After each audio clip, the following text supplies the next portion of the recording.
ಭತ್ತದ ಪೊರೆ ಕೊಳೆ ರೋಗ ಬಗ್ಗೆ ಮಾತಾಡೋಣ. ಭತ್ತದ ಪೊರೆ ಕೊಳೆ ರೋಗ ಇಂಗ್ಲೀಷಲ್ಲಿ ಏನಂತಾರೆ ಅಂತ ಫಸ್ಟ್ ತಿಳ್ಕೊಳ್ಳೋಣ. ಶೀಟ್ ಬ್ಲೈಟ್ ಅಂತಾರೆ. ಭತ್ತದ ಪೊರೆ ಕೊಳೆ ರೋಗ ಯಾವ ಶಿಲೀಂಧ್ರದಿಂದ ಉಂಟು ಆಗುತ್ತದೆ ಅಂದರೆ ರೈಜೋಪ್ಟೀನಿಯಾ ಸೋಲಾನಿಯಾದಿಂದ ಕಂಡು ಬರುತ್ತೆ. ಆಯ್ತಾ? ಇದು ಯಾವ ಥರ ಇರುತ್ತೆ, ಎಲ್ಲಿ ಕಂಡು ಬರುತ್ತೆ? ಸ್ವಲ್ಪ ಮೇಲಿನ ಜಾಗದಲ್ಲಿ ಕಂಡು ಬರುತ್ತೆ.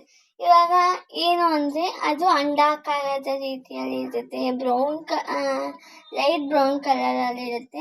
ಇದು ಏನಾರ ಜಾಸ್ತಿ ಸ್ಪ್ರೆಡ್ ಆದರೆ ಗಿಡಕ್ಕೆ 50% ನಮಗೆ ಹೀಡ್ ಲಾಸ್ ಆಗುತ್ತೆ.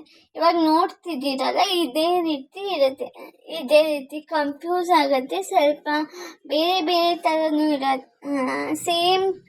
ಸೇಮೇ ಬೇರೆ ಬೇರೆ ರೋಗಗಳು ಇರುತ್ತೆ. ಕನ್ಫ್ಯೂಸ್ ಆಗ್ತಾರೆ ಕೆಲವೊಬ್ರು ರೈತರು. ಈ ಥರ ಇರುತ್ತೆ. ಇದು 50% ಈ ಥರ ಕಂಡು ಬಂದಾಗ ನಮಗೆ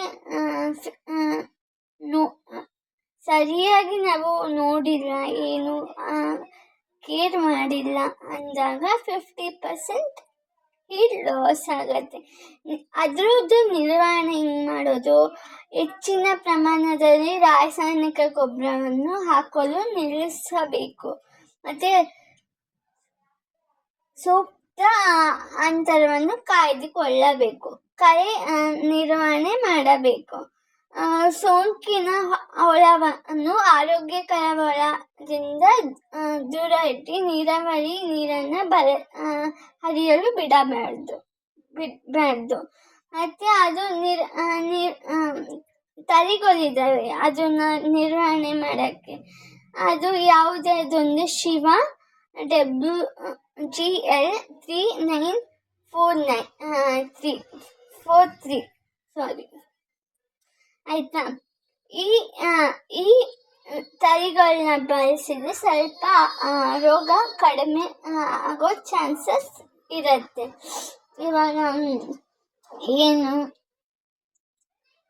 ಇವಾಗ ಬೀಜೋಪಚಾರ ಅಂತಾರೆ. ನಾವು ಸೀಡ್ ಟ್ರೀಟ್ಮೆಂಟ್ ಅಂತೀವಿ, ಇಂಗ್ಲೀಷಲ್ಲಿ ಸೀಡ್ ಟ್ರೀಟ್ಮೆಂಟ್ ಅಂತೀವಿ. ಬೀಜೋಪಚಾರ ಹೆಂಗೆ ಮಾಡೋದು? ಯಾವುದಾರ ಜಾಗದಿಂದ ಬೀಜ ತಂದಿರ್ತೀರ, ಅದು ಆರೋಗ್ಯವಾಗಿದೆಯೋ ಇಲ್ವೋ ಅಂತ ನೋಡಬೇಕು ಅಂದರೆ ಫಸ್ಟು ನಾವು ಏನು ಮಾಡಬೇಕು, ಬಕೆಟ್ ತೊಗೊಂಡು ನೀರನ್ನು ಹಾಕಿ ಆ ಬೀಜವನ್ನು ಸ್ವಲ್ಪ ಉಪ್ಪನ್ನ ಸೇರಿಸ್ಬಿಟ್ಟು ಸ್ವಲ್ಪ ಹೊತ್ತು ಬಿಟ್ಬಿಟ್ಟು ಆ ಬೀಜವನ್ನು ಹಾಕಿ ಯಾವುದು ಮೇಲೆ ತೇಲತ್ತೋ ಆ ಬೀಜ ಆರೋಗ್ಯವಾಗಿರಲ್ಲ.